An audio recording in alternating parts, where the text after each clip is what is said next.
If there's anything true about the term elitism, it's the fact that not only does it affect those around you, but it's actually really numbing for yourself in regards to self-actualization. There's a huge difference between what I consider an elitist and, for lack of a better term, an elitist jerk. The longer you consume something, the more you're going to find what you as a person enjoy or dislike. In a sense, the longer and longer you go with something, the more refined your tastes become, and it becomes your own version of the elite. I just recently finished Made in Abyss a few days ago, and it left me with a feeling of emptiness. Not one I'm unfamiliar with, not one I haven't got out of before, but one that I, this time, am able to concisely describe and put forth to other people that may have been in similar situations. I want all modern shows to be as good as Made in Abyss was to me. Not just good to me, but good to everyone. There's real problems in the anime industry that get us away from this completely impossible utopia, but the closer we can actually inch towards the impossible, the better I believe the community as a whole could become. It's been an ever-progressing problem, but over time I've felt more and more disconnected from anime, in particular popular anime. Sure, I can go on and on in conversations about Full Metal Alchemist, Death Note, Sword Art Online, the strengths of the shows, the weaknesses of the shows, on varying degrees and more. But those shows stand the test of time, either because of quality or because the community just won't stop bringing them up. However, consider that this season, winter 2018, there's a total of 66 different shows airing. That doesn't even include the amount of movies or OVAs we'll be receiving. This creates a very sharp double-edged blade. On one side, everyone may have a show they really like.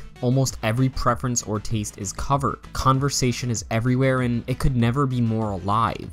But on the other edge, that conversation is extremely fleeting. How many people remember Mayoiga? Or even watched it? That mediocre horror show from 2016. Maybe you passed on it, maybe you dropped it, or maybe you just don't even remember it. 5 years from now, will modern hits like Erased, ReZero, The Ancient Magus Bride, or Yuri on Ice be remembered the way Code Geass or Gurren Lagann are today? Or will these series be lost to time? For new anime fans, the entry is no longer long-running shows like Naruto or One Piece, and while they still do hold popularity, it's their longevity that gives that to them. But when most of us older fans were finding our way into anime, either we found the shows in an accessible form to us before the internet became less of an enigma and more of a necessary tool for our everyday lives. The accessibility to anime for new viewers to find the most popular shows is just a Google search away. Instead of seeing that TV commercial, hearing about it from a friend, or seeing the home video release on the shelf at a retailer or rental shop. This is just the curse of popularity in some ways. Recall when the gaming generations passed us by and we shelved our PlayStation 2s or GameCubes for the new models, with easy online accessibility and a new world of gaming opened up for us. Recall how the market changed and how the way we consumed those games changed,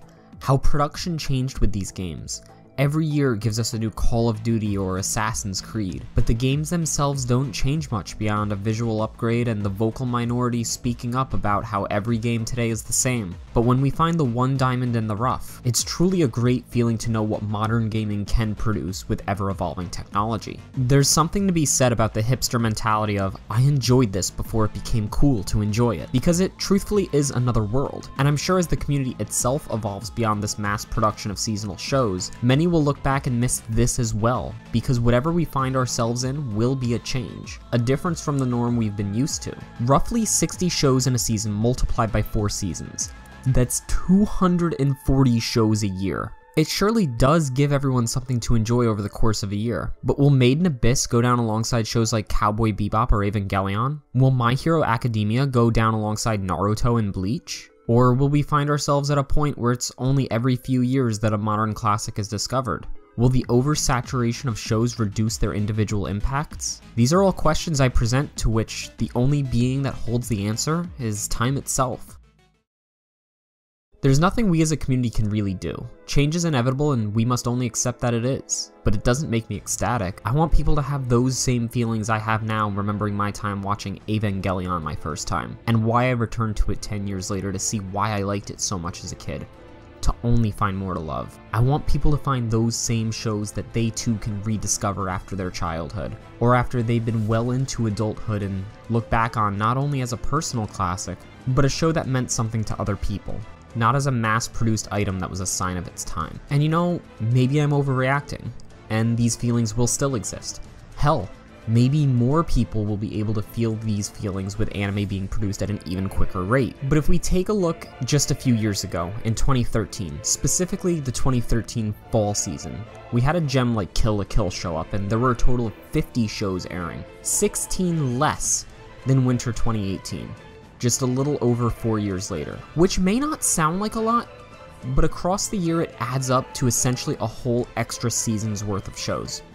That said, the Kill la Kill subreddit is extremely active, receiving over 100 unique new topics in the past month. But if we turn our attention to the anime that took Crunchyroll's first anime awards by storm, Yuri on Ice, it barely managed half of that, around 40 posts. And to double check my worries, I found myself on Tumblr just to make sure, and while Kill la Kill's numbers there seem to be less, it really isn't by much. Yuri on Ice has a few images over 10,000 notes, which rival or even beat some of the top Kill la Kill images. But when you get past that, the number seems to even out. Kill la Kill, of course, was an inventive show for how it used the human body and sexuality in its narrative, but a similar thing could be said about Yuri on Ice, becoming popular because of all the LGBT activism going on at the time of its release. But maybe that itself makes it a sign of its time, and shows us why the anime, which seemingly had the biggest fanbase of 2016, may just be fleeting away to another new show. With Crunchyroll's nominees for the 2017 Anime Awards, I feel we'll experience the same thing. I feel like maybe we're just due for another show like Lucky Star, one that depicts the anime community now as opposed to 10 years ago. Maybe this is why all those old anime are better than new anime fans exist, or maybe this is why Legend of the Galactic Heroes is hailed as a gem from a better time. Or maybe I'm 100% wrong about all of this and just alone in my thoughts. I'm really interested in how others feel about the ever-growing seasonal lists, which, as we grow alongside them, have less and less time to pick and choose from. Let me know down in the comments, and maybe we can just all sit back and watch One Piece for the rest of eternity together.